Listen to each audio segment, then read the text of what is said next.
Good morning, world. Good morning, world.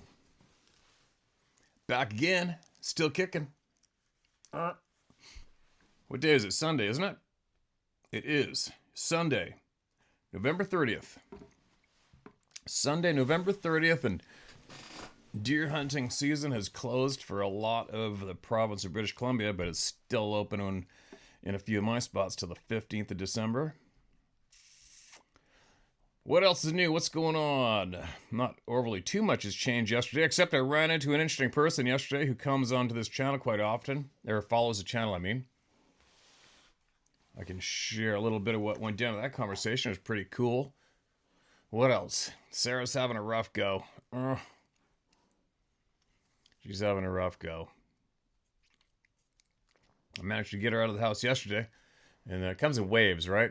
You know, all of a sudden and of course, if you talk about something, all this shit comes up on her phone that's in her face about passing on and pets dying and shit. I'm like, oh, God. I'm like, would you quit looking at it? Do some kind of random search in your phone that's unrelated so it'll flood your phone with that topic or something, you know? But anyway, time will heal. It's funny, my whole life I've been having to use my Tony Robbins style encouraging words all my life, you know, especially being a guide, right? You're always encouraging people, encouraging, trying to show them the positive side. Sometimes it's tough. You run out of the stuff to say, what to do, you know what I mean? It's all time. When I used this morning, I said, well, at least, you know, you don't have anger mixed in with the sadness. She was lucky. I told her, I said, you're lucky. You got the full meal deal. That little sucker lived to be 14 years old. You got the full meal deal. You didn't get ripped off. You know, like, I still feel frustrated and angry at times about myself, about my horse passing, my frickin' best friend ever. That one horse. And he passed, had to get him put down young. Oh, it's, you know? So I'm just try to grasp positives or something to compare to try to help. But it's all time. It's all time. Damn, eh? Now, what are you doing, Adventure Dog? You want to go outside? All right, I better let her outside. She's going to start barking. Hold on. Here we go. Now she thinks she's doing her job. She's guarding the spread. Oh, yeah, so I managed to get Sarah out of the house yesterday and went to this little store that opened up here in town, some new little clothing store. And she started sifting through the racks. Actually, we were finding some cheesy Christmas sweaters and shirts. I've got a couple for me. I'll start wearing them in December. But anyways, cool dude, kind man, said hi to me, follows the channel. Started bullshitting for a bit over the rack in the store. And what altogether did he share with me that I can remember offhand? He lives not too far from one of the big river systems right here, along the Stamp River, where tons of people say if you want to experience, just walk the Stamp River, which holds to be fairly true. And he's got these beings. I think he's a lifelong logger, hunter, and he's got these beings across from his house and around his house. And he knows of a whole pile of incidents around here where we live. So I think it's him and his son, I think. We're clearing out some skunk cabbage or something. I found one single print in the skunk cabbage bog. One single print. Go figure. What's up with that, right? Then what else? He said there was a short crummy bus crew truck full of guys going to work on the road where I have stuff go on. That same road where I go steelhead fishing. I saw that big, huge charcoal gray tree trunk-like stump thing in the clear cut across the valley right above where I go steelhead fishing. And where my native friends have also seen these beings in that same river, on that same road. And he said they had one running beside the crew truck looking at it, all the loggers. I think he said there's 6 of them. 6 guys, and this thing staring at each other, going down the road, going to work, or coming back from work, whichever way it was. What else? I think he said his daughter, or somebody's daughter, saw one right here, right by my place, where Sarah has had her 2 experiences, I believe, 2 or 3. She said she felt something coming right up behind her by this timbered park. and she could smell this disgusting stink. And Ruby was going bonkers, and it was broad daylight, and nobody's there. And then a few weeks later, maybe months later, she was going along her walk and going down this trail and heard these horrendously loud wood on wood smashing, she called it, sounds, knocking sounds in the timber patch right below her, where she's going to go down the trail and along the river and out and back up. And she hasn't done that walk since. We just talked about it yesterday. She hasn't done that walk since. I mean, she goes for walks with the dog, but she hasn't gone anywhere near that timber patch since. And of course, what else right here? The cab driver that emailed us had his fare in the car with him and watched one of these beings on a rainy night go across the highway up here and start heading up my road in the dark. Had the house slapped right over here, down on the other river. You guys have seen all the goofy stuff that's going on down there while I've been sharing emails down there. We went down there yesterday. Ruby and I went down there yesterday. What else? Just up the river here. Also, and Sarah and I were going down the river to try to find my GoPro. I lost steelhead fishing that earlier in the season, and I found that stomp down trail that leads to nowhere. Couldn't figure that one out. And then she looked down, saw all those sticks laid out in a pattern, and looked at me to say, "Come here, check this out." Looked down, gone. Huh? Right. Anyway, there you go. Interesting guy. And hey, and I know if you're probably still listening today, who knows, maybe you might want to come in here and hang out and bullshit a little bit and share with me and everybody here everything you have learned about these beings since you've grown up here. All the people you know. That could be interesting if you're into it. If not, that's fine. There you go. The amount of people that know firsthand about these beings just in my town is a little overwhelming. It's crazy. A lot of people know. A lot. Sometimes I wonder if, if you could rent a hall, not that I'm into it, but if you were to rent a hall just to have the community come in and talk about this, I wonder how many people would show up just for my town. I think it would probably be a jam-packed house by the sounds of it. Now, speaking of that, I think I got an invite. Somebody else invited me to go to some kind of Sasquatch thing and speak and have a vendor's table and all this shit, but I don't know. I mean, it'll be kind of cool to meet a lot of people, but I'm just not into it. You know what I mean? I'm on the fence. I don't know. Stupid dog hairs. I almost got I don't know, my gut says no. My gut says no. Gut rules the roost, right? My gut says no. I went to one of those once, and I'm basically just a repeating broken record up there on the stage. Nothing nobody hasn't heard before. Only they paid to go hear it firsthand, I guess, and then buy stuff from people at their tables. I don't know, I'm on the fence. But my gut says no. Teach their own, whatever floats your boat. I'm getting done what I need to get done here in a big way. In a big way. Now, let's hear, what's this about? Don't know. Fresh out of the oven. Got a whole big surge of emails come in lately. Mark this as read. Sent in to all of you through me is titled, 2 Sightings, 100 Years Apart. Hello to all. I have 2 stories to share. I have known all my life of the existence of Sasquatch. Over the years, I have been ridiculed for my certainty they exist, but I have always remained firm in my knowledge. I was told they existed by my grandmother when I was a child. Her father had an experience when he was a young man and shared the story with all of his children. My great-grandfather was a logger in the foothills of the Cascade Mountains, southeast of Seattle, in the early part of the 20th century. In those days, the loggers stayed in camp, as it was impossible to commute. This event would have taken place sometime between 1910 and 1930. It is a very simple story, but changed his life forever. He told his children, all 10 of them, that one day what he described as a huge hair-covered man walked right through the middle of the logging camp with many loggers present watching. And that's it. The only information I know. One thing to keep in mind is this occurred 40 to 50 years before the Patterson-Gimlin experience. So we had no frame of reference as to what these beings looked like. He was known for his honesty and integrity, and my grandmother claimed he never made up stories. The other story took place in the early September 2015. My husband and I spent the weekend helping my sister set up her new cabin in Mazama, Washington. Mazama? I probably butchered the name as usual. Mazama, Washington.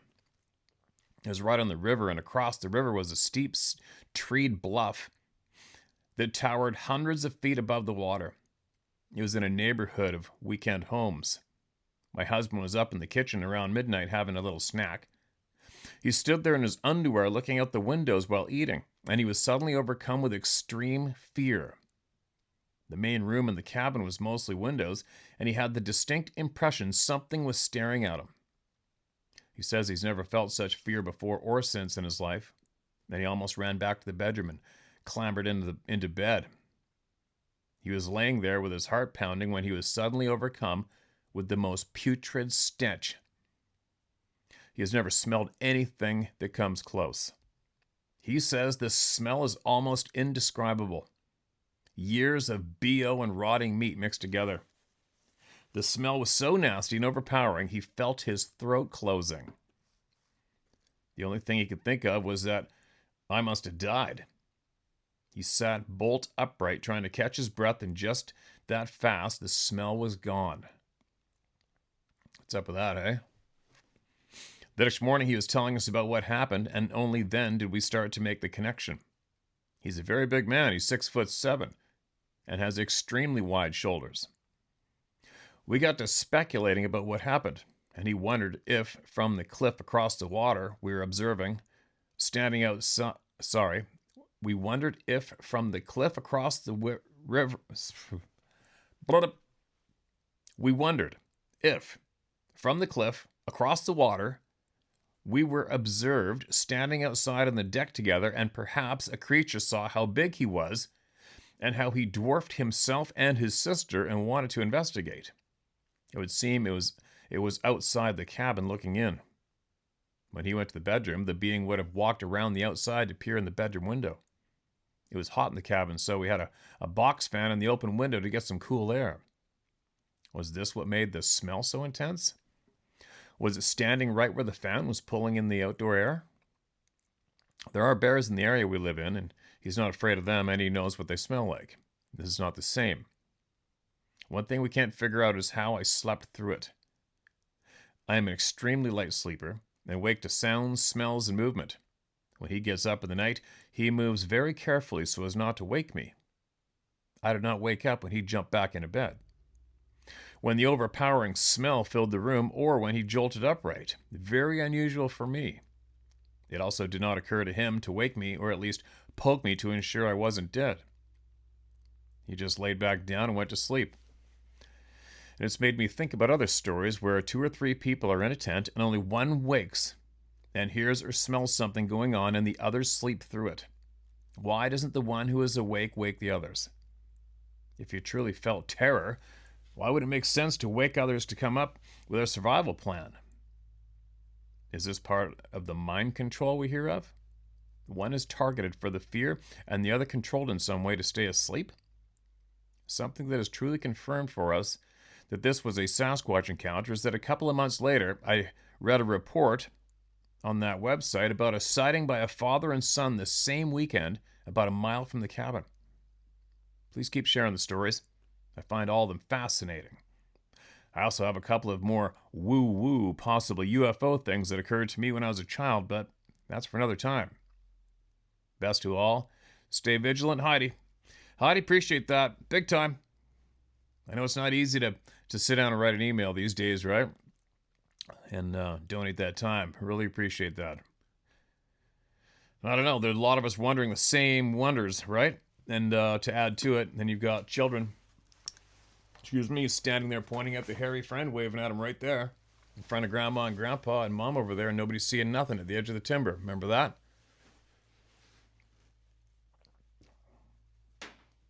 We got my buddy Degree in psychology, listening to that tree getting beat on said it sounded like a frickin' sledgehammer coming right from where I was, retrieving the quad, and I didn't hear a thing. No wind, not a drop of sound, no nothing. Why not? Especially me. I hear everything when I'm in the woods, usually, mostly. I don't know. What's going on? You know what I mean? What is going on? Are we individually, intentionally picked to have the veil thin enough in between us and them for a few fleeting moments? Is the concentration from them through their eyes onto us? Does that create the veil to be thinner between whoever they're looking at and them? Maybe. I don't know. Something's going on with the eyes. I think I know, everybody says, whenever I bring up our eyes, and there's something about our eyes, and everybody's, well, the eyes are the window to the soul. Window to the soul. I get that. We've heard that a million times, but there's something going on. Something with an explanation. You know what I mean? There's something's going on with their eyes. Every single person we walk by, drive by, we're walking on the road and a car goes by, we don't automatically glance at their shoulder. Or we don't automatically glance at their foot. We all go for the eyes. Why? Why is that? Why is it these beings ship themselves when our eyes get connected to them? And repeating for the 5,000th time, the eyes are the windows to the soul. That's not going to do shit for what I'm getting at. Just so you know. We've heard that a kabillion times. What's going on with our eyeballs? Our eyeballs are a window to the soul. Doesn't mean anything for the answer I'm trying to get to. What are they looking for? What are we naturally looking for? You know? And I do realize we can see into somebody's eyes. We can see deceit. We can see despair. We can see sadness, anger, evil. Evil for sure. Troubledness, love. It is crazy what we can see through the eyeballs, right? But what are they looking for? What is it they're looking for? What is it they're trying to avoid? What is it they're looking for when they come up to a tent with people laying in it? Why do they have to go all the way up to the tent? Circle around it and leave. What are you looking for? What were you looking for? For real. Why did you have to go that close to confirm whether something is or isn't? Whatever is.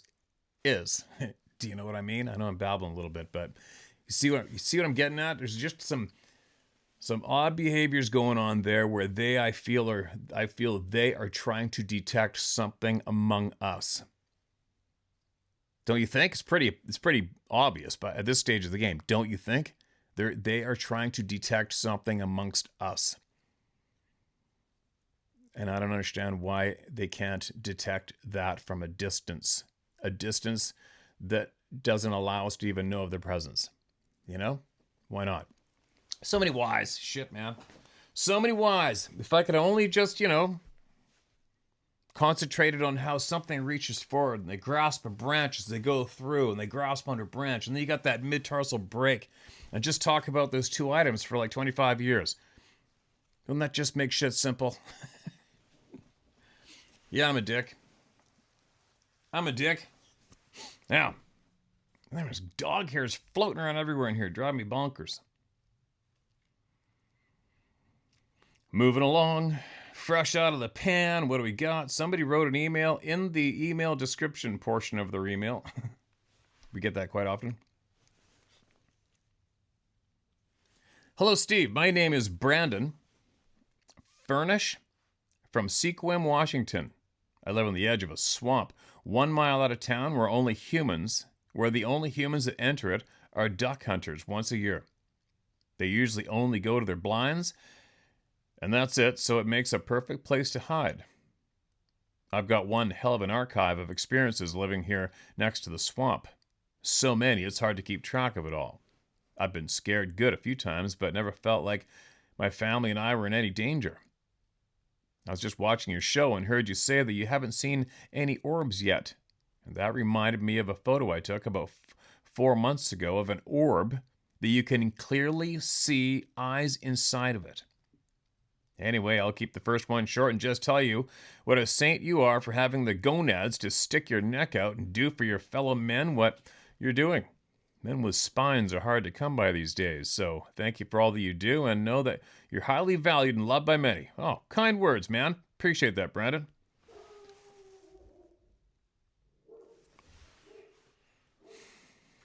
Attack dog. Hold on a minute. False alarm out there. I'll tell you what it wasn't for sure. It wasn't a raccoon. So anyway,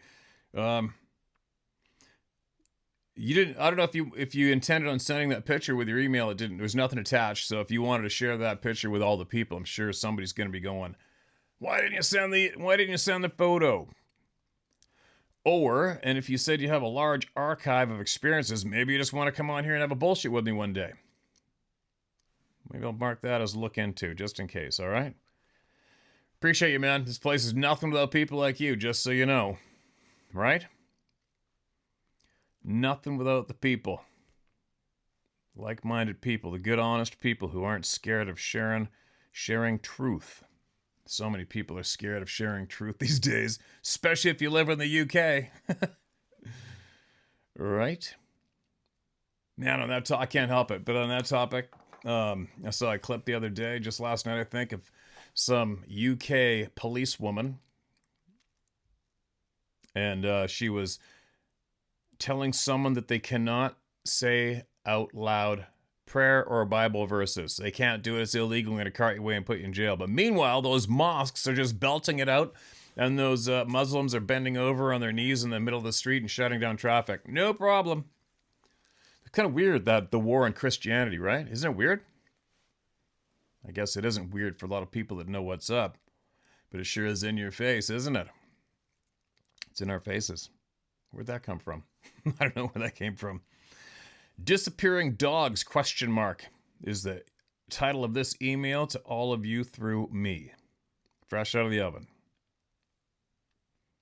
Good morning, afternoon, or night.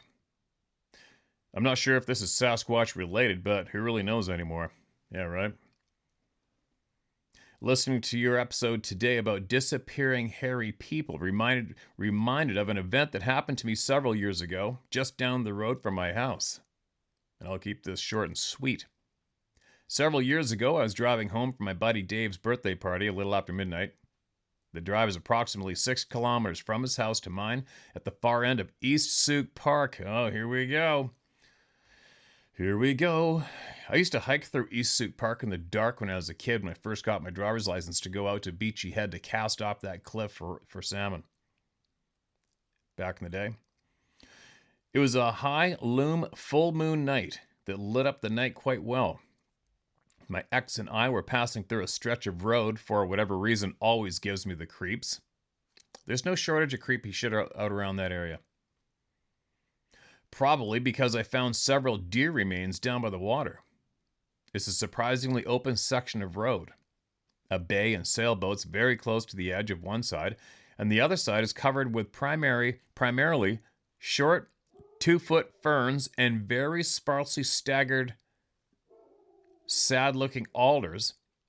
Allows for much further view than anywhere else around here. I was driving my old beat-up bullnose Ford pickup with no anti-lock brakes and drums in the rear. And all of a sudden, 2 dogs... Oh, man, I got freaking little hairs and dust things floating around here. Sorry. All of a sudden, 2 dogs appeared trotting down the middle of the road. I slammed on the brakes, and my truck locked up instantly. Started chattering and screeching as I watched the dogs disappear below the hood. I hear the impacts of the dogs on the old chrome steel bumper, and as my truck screeches to a halt, I can hear the thuds and impacts under the floorboards. As soon as my truck stops, my ex and I immediately jump out. We check under the truck, around the truck, and can see 100 meters in either direction. I turned to my ex and I said, "Did you see the dogs?" She replies, "Yes." We spent several minutes walking around checking the ditch and sides of the road. There's ocean on one side and nothing but low ferns on the other side. We should have seen or heard something if there were 2 wounded dogs around. We then got back in the truck and drove back and forth several times and never saw or heard of anything again. They simply vanished. I feel bad sharing this story, as it's not Bigfoot related, but something truly odd occurred that night that I still can't explain. I'm not entirely sure there ever was physical dogs there that night. There are no homes in the immediate area. Where'd they come from? Where did they go? Sincerely, Matt from East Souk. Holy shit, Matt. That's a weird one. I don't know. But you know what? When things like this do get shared, if there's any kind of anything going on similar to it or exact the same, it cracks it open and then people start chiming in. So who knows, right? Especially from that neighborhood in East Souk. A lot's gone on around there, man. A lot. A lot has gone on around there. Probably still does.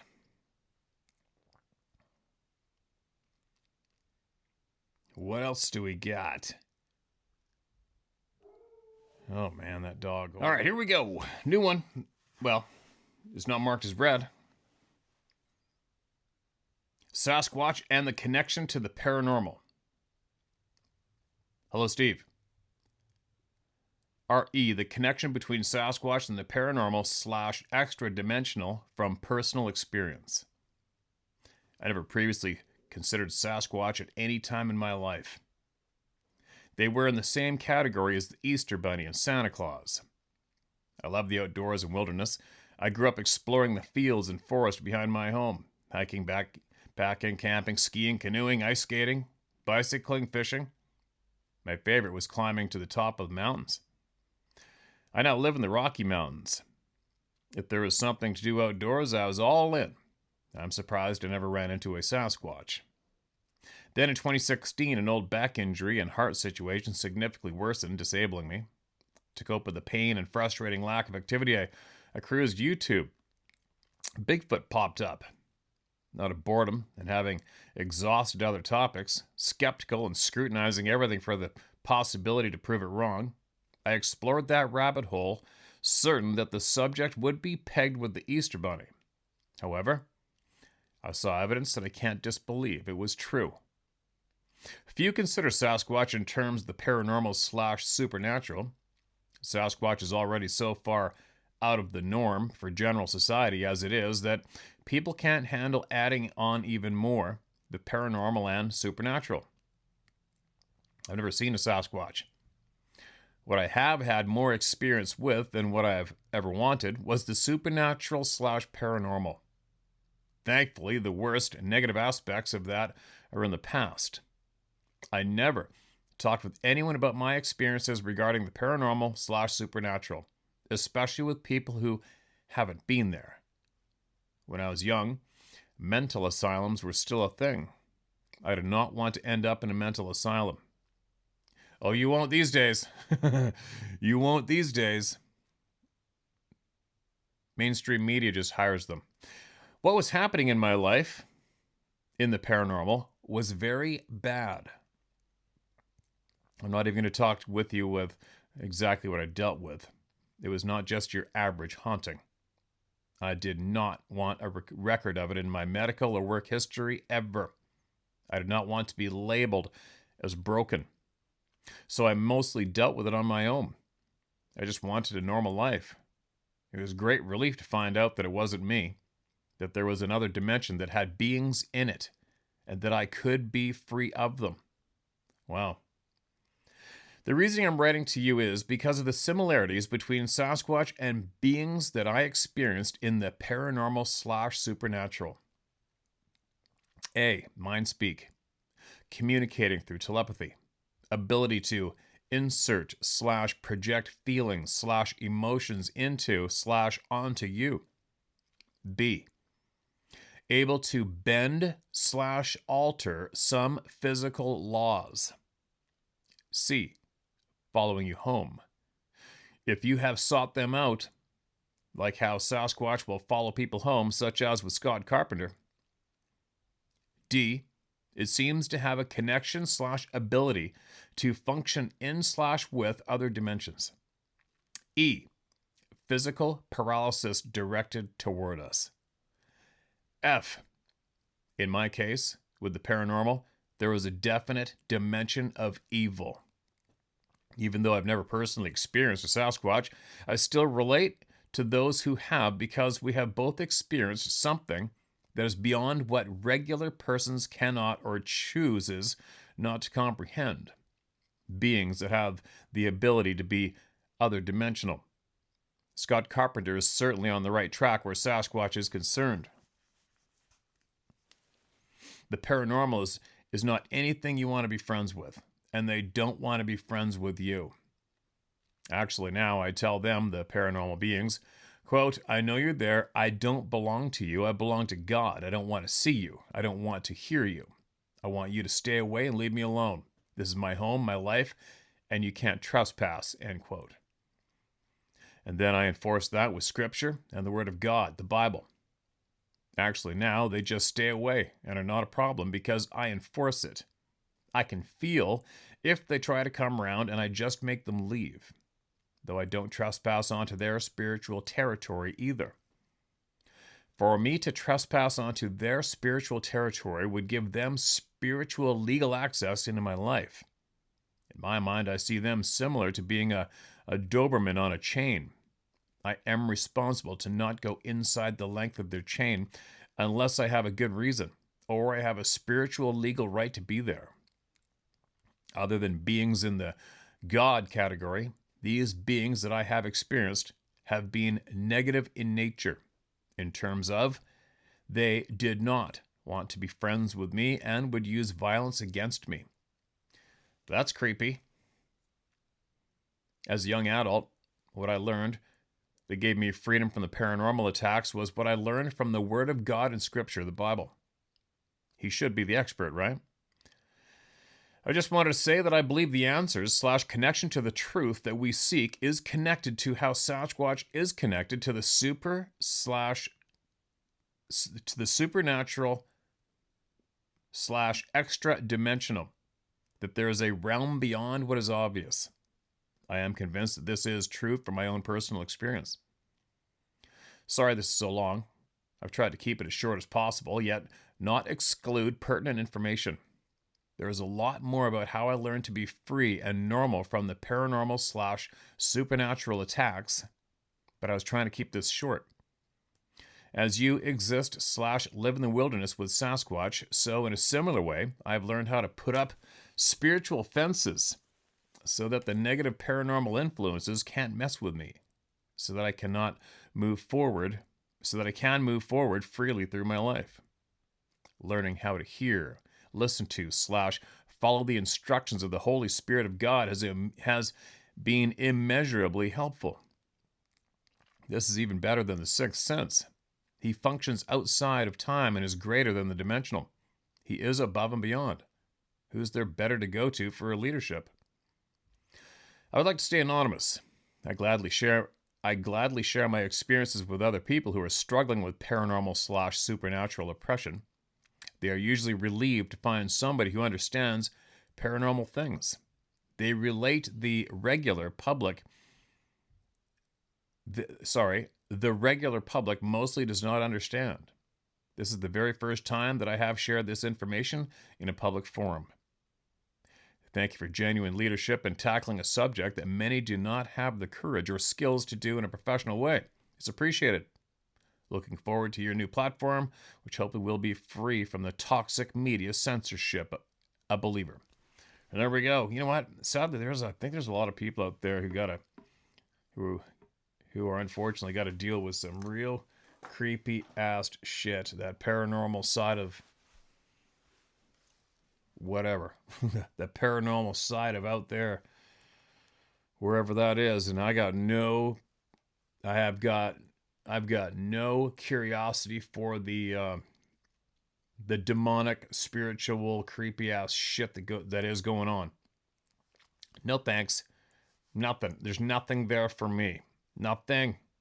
I don't want nothing to do with that stuff. Ugh. Doesn't matter. Even like movie themes, the possession, demonic possession, all that shit. The Exorcist, remember? Nope. Skip right over. Don't even finish reading the title. Not me. And that also, I was thinking about that the other day when I think I saw the title of something. I don't know what caught my attention for a second, but it was some people who are avidly investigating the occult and a bunch of other weird shit and all the stuff they're experiencing. And it's in a way kind of backs up, look out be careful of what you ask for, right? It's amazing what our minds will produce, or what doors our minds will open up when we start to focus our attention on anything, right? Anything. It's amazing. The power of our minds is amazing, and potentially far, far greater than what we have been conditioned to not know. Am I making sense? I'm babbling. No script here ever, right? You know what I mean, though? Whatever you focus on, whatever thoughts you keep between your ears, it seems to come true. That's what I've learned for me. That's why I try to concentrate on getting smarter. I try to concentrate on getting better. I try to concentrate on seeing through bullshit and gaining more knowledge so I can make the correct decisions in life instead of being programmed. I don't give a shit what anybody says. I am, for me, 100% convinced that the public school system is nastier than nasty can be for what it does to human beings on average. It's what I've learned for me. Maybe I'm wrong. Maybe I'm right. I know I'm right for me. Absolutely. For me. And I'm not scared to say it out loud publicly, right? And as long as I can say that out publicly, then maybe somebody who thinks for themselves can go, oh yeah, let me have a look into that topic and see what I come up with from that angle, right? From that angle. We're not taught to look at shit from different angles. We're taught to repeat after me, raise your hand to go piss, ask me for a day off for somebody's birthday. You know what I mean? Authority. Repeat after me or you're going to be humiliated in front of a whole classroom of people. Yeah, lesson number 1. Be scared of all the people around you for not saying the right thing or doing the right thing, for repeating something the wrong way. Or worse, talking back and being a bad kid. They were going to stand you up in the corner, single you out, make an example of you. What a lesson at such an early age for a human being, right? What a shitty lesson, right? I could probably babble on forever about that topic. But anyway, let me see who's next. Another thought I forgot to in the beginning of this session. The cool dude I met yesterday, he also had seen one of these beings himself real close. I forget if he said he was hunting or logging, but all of a sudden a bunch of gravel came rolling down right in front of him on the bank, and he looked up, and there the sucker was right above him. Thought it was a bear at first, and then he realized, holy shit, that's not a bear. Another one I forgot to mention in the beginning. Now, who's next? What do we got? Here's another one in my unread stack.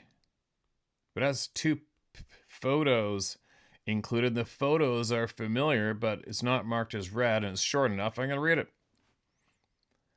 Hi, Steve. I live in upstate New York, and my family has owned 120 acres since 1958. I grew up spending every weekend there from about Mother's Day to the first week in December when the white-tailed deer season ends here. I am 62 years old and have spent thousands of hours in the woods, and I can't say I've ever seen one of these things. But since I've started watching your channel, I gotta say I pay way more attention to my surroundings now. Good for you. Good to hear. I found a tree break this year, of which I will include a picture. I've never remembered ever seeing this kind of thing before, but maybe I just wasn't looking. And here's my experience. I was having a guy's night out at a camp on Snowbird Lake in Forestport, New York. My camp is about a 20-minute drive from this camp, so I like to sleep in a familiar bed. So at 1 a.m. on a Wednesday evening, I left his camp and headed to mine. I drove the 3.5 miles out his dirt road and hit the main road and started toward my dirt road. At about 3/10 of a mile to my road and a 4-mile drive into my camp. It's about 3/10 of a mile to my road and a 4-mile drive into my camp. This year, they were replacing the bridge over the Little Woodhull River and had detour signs alerting you to the fact that the bridge was out. And as I approached the entrance to my camp road, there is a detour sign. I will include a picture with this email. And as I drove the paved road towards my dirt road with high beams on, my truck lit this detour sign up very brightly. And as I approached it, the other reflection of my lights was completely blanked out for 3 to 5 seconds. As I could see a figure pass from in the road in front of the sign and into the woods on the other side of the road. This sign is about 7 feet high at the top and measures 36 inches at its widest point. The entire sign reflection was just blanked out. The figure I estimate was about 8 feet tall. I can't say I was afraid, but I was definitely taken aback as this happened. I can't say I saw one of these beings, but it was a bipedal, very tall and wide, man-like figure that blanked out that sign. I look forward to your videos every day and appreciate your no BS attitude. Keep up the good work and stay safe. Use my name if you want. I don't give a shit if people don't believe me. Steve Strussel. All right, here is the sign, which was completely blanked out as whatever it was walked in front of it between him and the headlights. And a broken over tree. Nothing overly exciting about that. I mean, who knows what could have done that? It seems like it's in an open area. Somebody could have backed over it. You never know. Who knows? Who knows? But it's always better to take note of the odd signs that show us the presence of something odd. Sometimes it might be better to notice things than not to, right? Appreciate that email. I'm glad you're learning from all the honest people here. Excuse me. There's a whole pile of unread ones in this column. Shit. Oh, here's a big email that says don't share my story. All right. Hopefully I remember to get back to it. This next email, not marked as read. Weird experience, Christmas of 2020. Hey Steve, I'd like to start by saying thank you for your time and effort that goes into making this channel. The world would be a far better place if there were some more honest, self-confident people like yourself. And I apologize for any spelling or punctuation errors, as I am very dyslexic. No problem, I got you, and appreciate the kind words. Before I go into my experience, let me tell you a little about myself.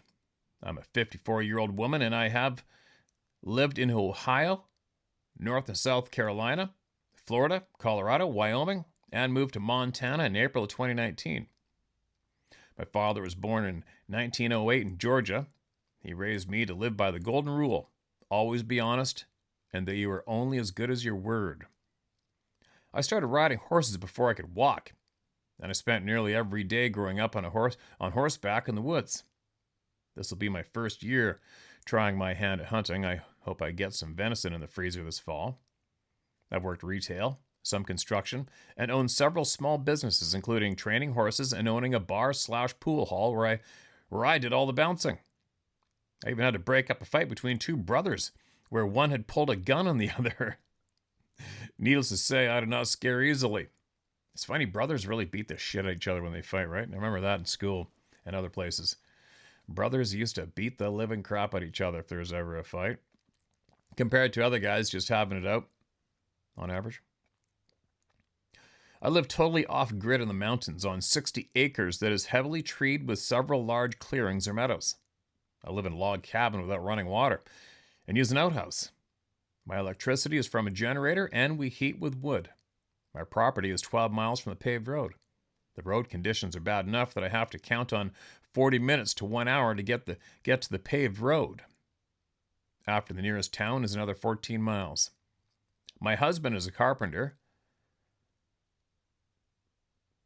Band is on the road 4 nights a week. My husband is a carpenter. Band is on the road 4 nights a week. Typo there. He's on the road 4 nights a week. So I'm alone most of the time. My nearest neighbor is a mile away. I raise Arabian horses. I got chomped by a Arabian one time. Full chomp right in the chest. mini Nubian goats and livestock guardian dogs, LDG. I also have 5 dogs of various breeds as house pets, a pair of scarlet macaw parrots, and the obligatory cats. I spent a vast amount of time in the woods and in nature in general. I'm very familiar with the indigenous animals and the places I have lived. I routinely see bears, mountain lions, bobcats, deer, elk, bighorn sheep, fox, bald eagles, coyotes, wolves, and as well as various small animals and birds.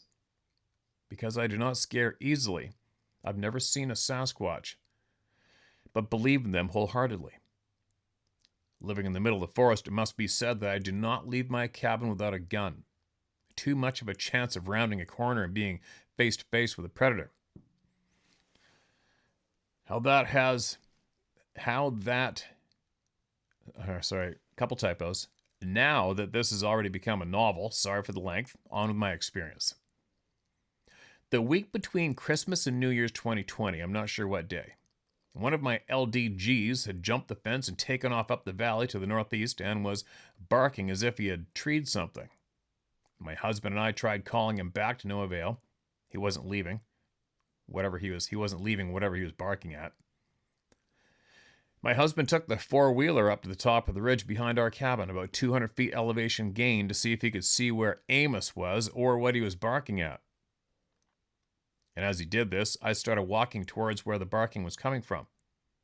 I was standing on a hill approximately 50 yards behind our cabin, calling for Amos, when all of a sudden, about 20 to 25 feet in front of me, I saw clear as day what looked exactly like the cloaked predator from the movie.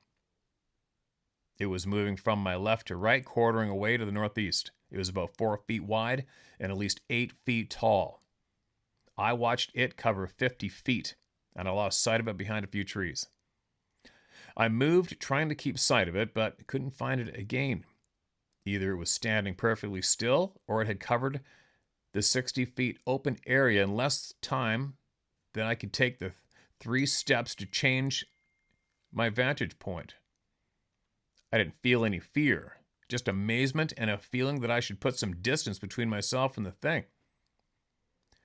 The weather was sunny, about 50 degrees, with a 3 to 5 mile an hour breeze coming out of the northeast.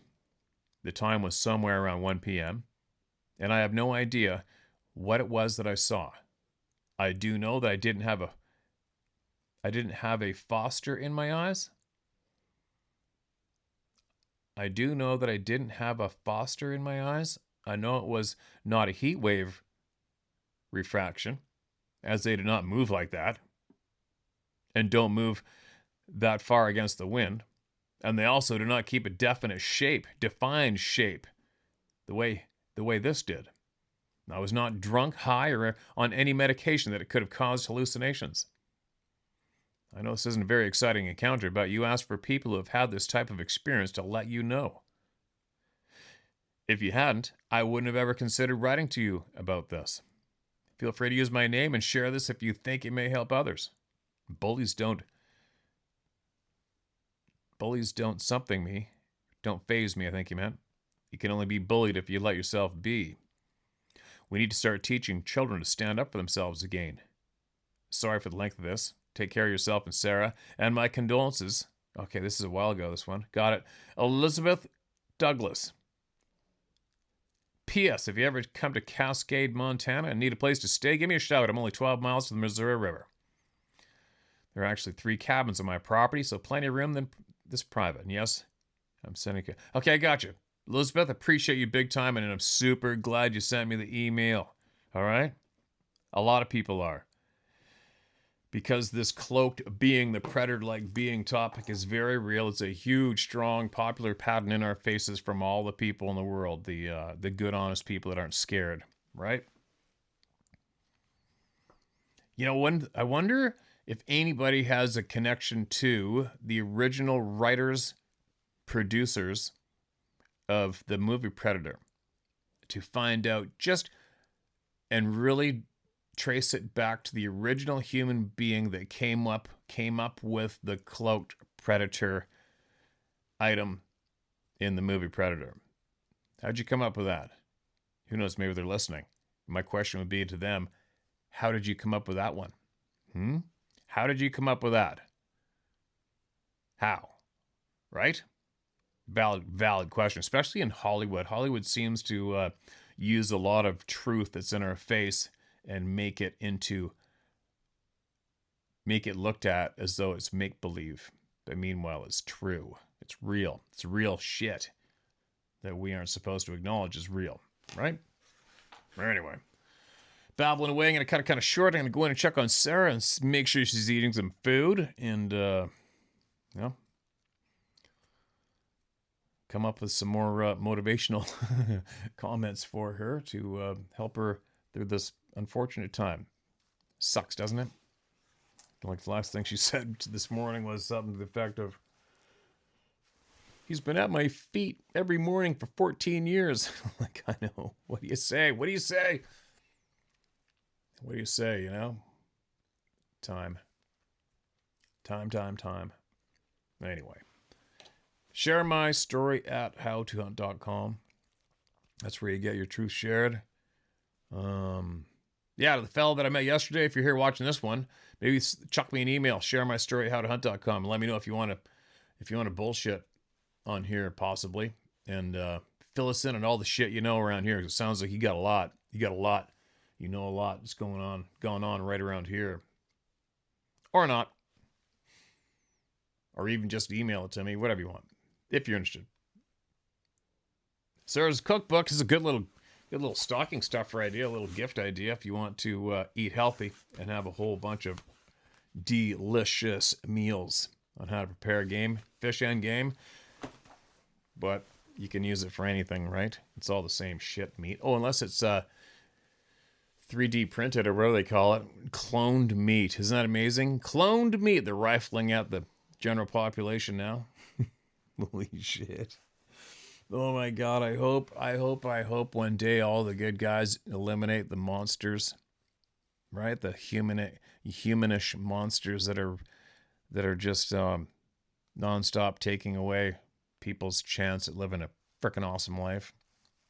It's getting kind of old. Isn't it? Don't you think? It's getting real old for me. What else? The war on Christianity is blatantly in your face, right?